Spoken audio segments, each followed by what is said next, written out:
Assalamualaikum warahmatullahi wabarakatuh. Berjumpa kembali dengan saya Karino. Pada minggu lalu kita udah belajar tentang konsep listrik statis, bagaimana cara memberi benda bermuatan listrik, dan bagaimana interaksi benda-benda yang bermuatan listrik. Nah, pada kesempatan kali ini saya akan mengajarkan kalian tentang konsep induksi listrik. Nah, apakah kalian pernah mendengar kata induksi listrik? Kalau belum pernah, silahkan saksikan video berikut ini. Here in this demo, we're going to charge these two spheres by induction. So the two spheres are the piece of metal. And we have them touching right now.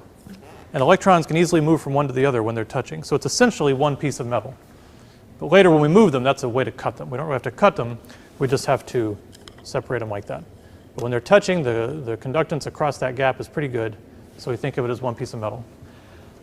I'm going to bring my Teflon rod, charge it with fur, bring it close, and it's going to create a separation of the two charges, or of the charge in the metal. So if I do this, here's a negative charge, I bring it right here, it's pushing negative charge over here, and it's leaving positive charge over there. Right? You didn't see anything. Well, there's nothing to see. Right? So let me charge it up again, bring it over here, and now I'm going to cut, I'm going to separate them. And now we just charge the two spheres by induction. And of course you can't see it. I'm going to try to prove it to you with a little bit of Teflon tape. Right? So we know if we rub fur on this Teflon tape, we know it ends up negative. So if this thing ends up negative, then they should repel each other, or the tape should be repelled. And sure enough, you can see the tape is repelled. Doesn't want to touch the metal. And we should have left the other one positive. Oh, and sure enough, it's positive. It's very sticky for the tape. Okay? So we can use our Teflon rod, or our Teflon tape, to confirm it really did what it was supposed to do. Repulsion there. There's one other way we can confirm it, is when I bring them together, if you look very close, you can see a spark jump across the gap. The negative charge, the positive charge comes back together, makes a corona and an arc like we talked about before, and you can actually see the charge go back. So seeing is believing. Baik adik-adik, tadi kalian telah menonton atau menyaksikan video tentang konsep induksi listrik. Dari video tadi, ya, kita bisa membuat logam menjadi bermuatan listrik, ya, dengan cara induksi, ya. Nah, apa sih induksi itu? Induksi itu adalah memberi muatan listrik pada suatu benda dengan cara, ya, memberi benda, terutama logam, ya, atau logam, ya, menjadi bermuatan listrik dengan cara apa? Dengan cara mendekatkan dengan benda lain yang bermuatan listrik. Bermuatan listrik. Jadi adik-adik, kita bisa memberi logam menjadi bermuatan listrik, ya, tapi tidak dengan cara digosok, ya. Berbeda sekali dengan bahan plastik ataupun kaca, ya. Kalau plastik atau kaca, kalau digosok dia akan bermuatan listrik. Nah, kalau logam, ya, dia bisa bermuatan listrik, tetapi ketika kita sentuh, ya, logam tersebut, maka logam akan netral kembali, ya. Kenapa? Karena logam itu elektronnya mudah sekali berpindah, ya. Nah, untuk membuat logam menjadi bermuatan listrik, maka cara yang dilakukan adalah dengan cara induksi, ya. Nah, bagaimana metodenya? Ya, yang seperti kalian tonton tadi, adik-adik, ya. Jadi kita buat dua bola, ya, logam, ya. Kita beri nama logam A dan B. Nah, ketika logam ini dia netral, muatan tersebar merata, ya. Muatan tersebar merata di permukaan logam, ya. Nah, ketika dia didekatkan, ya, ketika dia didekatkan atau disentuhkan kedua logam ini, ya, kemudian kita dekatkan dengan benda lain, misalkan plastik, ya, yang udah bermuatan listrik negatif, ya. Nah, karena terjadi interaksi antar muatan listrik, ya, adanya gaya listrik, ya, maka di sini akan terjadi pemisahan muatan ya. Jadi muatan yang pada logam A dan B di sini akan memisah. Kenapa? Karena dari sifat di awal tadi saya sudah sampaikan bahwa logam itu elektronnya mudah sekali bergerak ya, berpindah ya. Sehingga di sini karena di sini terjadi gaya listrik ya, muatan yang berlawanan dia akan saling menjauh. Sedangkan muatan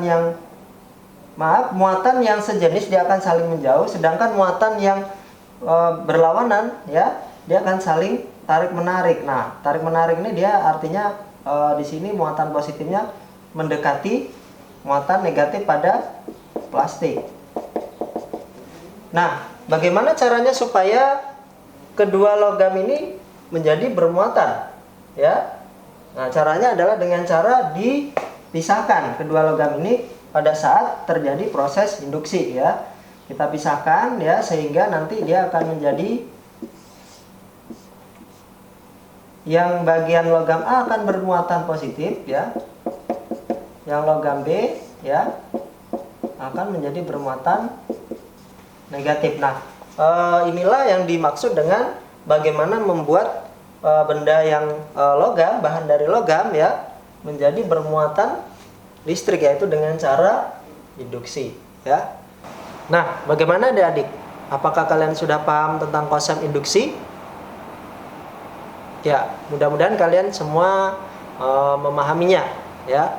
Nah, selanjutnya ya, kita akan membahas peralatan yang menerapkan prinsip induksi listrik ya, yaitu elektroskop ya. Elektroskop itu adalah alat yang dia bisa digunakan untuk mendeteksi adanya muatan listrik pada suatu benda. Nah, apa sih elektroskop itu? Ya, penasaran ya? Oke, sekarang silahkan kalian tonton video berikut ini. Audio Jungle.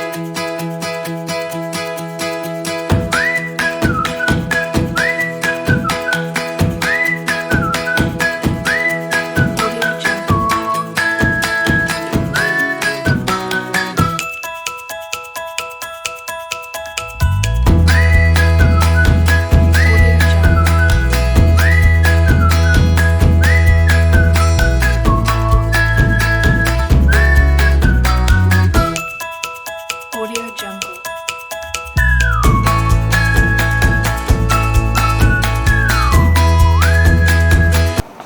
Bagaimana adik-adik? Sudah tahu ya elektroskop? Ya, tadi ketika penggaris plastik didekatkan ke elektroskop, apa yang terjadi?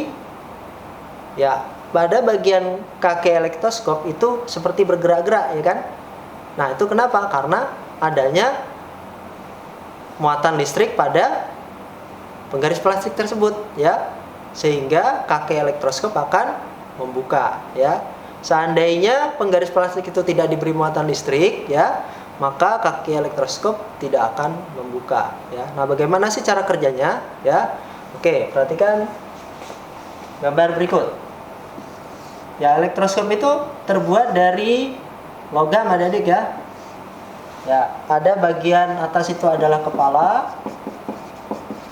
Pada bagian bawah ini adalah kaki ya. Nah, ini biasanya pada bagian kepala terbuat dari bahan ya, dari tembaga ya. Nah, pada bagian kaki ini dia terbuat dari bahan aluminium. Nah, bagaimana cara kerja elektroskop sehingga dia bisa mendeteksi benda yang bermuatan ya? Caranya bagaimana? Nah, mula-mula adik-adik ya, pada bagian elektroskop muatannya tersebar merata ya, baik positif maupun negatif ya.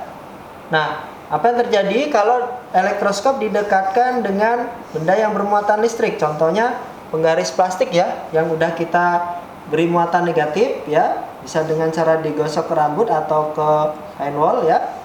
Maka mula-mula ketika tadi muatan listriknya pada bagian kepala elektroskop ini tersebar merata, setelah didekatkan maka muatan pada elektroskop akan mengalami gaya listrik adik-adik ya. Jadi pada bagian kepala di sini akan tertarik oleh muatan listrik negatif pada plastik ya. Pada bagian kepala ini muatan positifnya akan berada di atas ya. Nah, tadi kan ada muatan negatif ya. Kemana muatan negatifnya? Muatan negatifnya akan bergerak menuju ke menjauhi ya bagian kepala elektroskop. Dia akan menuju ke ujung atau bagian kaki elektroskop ya. Nah, di sini adik-adik kita lihat ya, muatan pada kaki-kaki elektroskop ini kan sejenis ya, maka akan terjadi gaya apa? Ya, gaya tolak menolak. Sehingga di sini nanti akan ada gaya tolak menolak. Maka di sini nanti akan kaki elektroskop akan ya membuka ya. Kenapa? Karena adanya gaya listrik statis ya. Nah, itulah adik-adik ya cara kerja dari elektroskop ya. Jadi elektroskop itu bekerja ya dengan cara induksi ya. Pada muatan listrik di dalam logam, elektronnya cenderung mudah bergerak. Sehingga kalau dia didekatkan dengan benda lain bermuatan listrik, maka dia akan menjauh ya bila muatannya sejenis ya. Elektronnya akan menjauh menuju ke bagian kaki elektroskop ya. Nah, karena muatannya sama pada ujung-ujung kaki, sehingga dia akan timbul gaya listrik yaitu berupa tolak menolak. Makanya pada bagian kaki elektroskop dia akan membuka.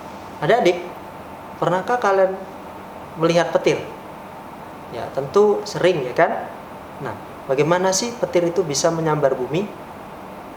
Ya, perhatikan penjelasan Kak Rino. Petir itu berasal dari kilatan api yang berada di atas atmosfer ya. Nah, bagaimana timbul kilatan api di atas awan yang sangat mendung ya. Nah, ketika awan mendung, adik ya, muatan-muatan listrik pada awan itu timbul akibat gesekan antara sesama molekul air ya, atau antara molekul air dengan kristal es ya. Karena di awan itu suhunya sangat rendah ya. Nah, ketika dia bergesekan akan timbul muatan listrik ya. Nah, pada bagian partikel yang lebih berat dia akan berada di bagian bawah awan ya. Nah, ini dia bermuatan negatif. Sedangkan partikel yang lebih ringan dia akan bermuatan positif dan berada di bagian atas awan ya. Nah, di bumi itu karena adanya perbedaan muatan listrik yang cukup besar pada bagian awan, maka bumi mengalami induksi ya. Bumi akan bagian permukaannya akan menjadi lebih positif. Kenapa? Karena adanya gaya listrik ya. Nah, ketika pada kondisi yang sangat lembab ya, udara yang sangat lembab adik ya, atau pada saat kondisi gerimis, maka di sini akan timbul ionisasi ya di sekitar antara awan dengan bumi ya. Nah, lama-kelamaan ya, karena perbedaan muatan cukup besar, maka di sini bila ada molekul-molekul air di sekitar awan ya, maka di sini akan elektron di sini akan bisa menyambar menuju ke bumi ya. Nah, di sini elektron yang sangat banyak tadi berada di awan, dia akan mengalir ya menuju ke bumi ya. Nah, bagaimana cara kerja penangkal petir? Penangkal petir itu tujuannya adalah untuk mengalihkan petir tadi ya, adik-adik ya, supaya tidak mengenai rumah ya. Nah, caranya bagaimana? Caranya pada bagian atas rumah dipasang semacam logam yang terbuat dari besi ya, atau baja yang ujungnya lancip. Kemudian pada bagian bawahnya dihubungkan dengan kawat tembaga ya, lalu dihubungkan ke ground ya. Ground itu adalah bumi ya. Nah, pada saat terjadi petir, maka elektronnya akan mengalir menuju ke bagian penangkal petirnya atau bagian besinya ya. Nah, oleh besi ya, ini karena besi ini dia bahan yang konduktor ya, elektronnya mudah bergerak, maka elektron dari awan ini akan dipindahkan menuju ke dalam bumi ya, sehingga rumah akan lebih aman dari kilatan petir, adik-adik ya. Jadi inilah ya adik-adik ya cara kerja dari penangkal petir ya, memanfaatkan sifat bahan ya konduktor ya yang mudah mengantarkan elektron ya. Ya, demikian adik-adik ya. Semoga kalian bisa memahami ya konsep penangkal petir ya. Kita akan bertemu kembali pada bab selanjutnya ya. Assalamualaikum warahmatullahi wabarakatuh.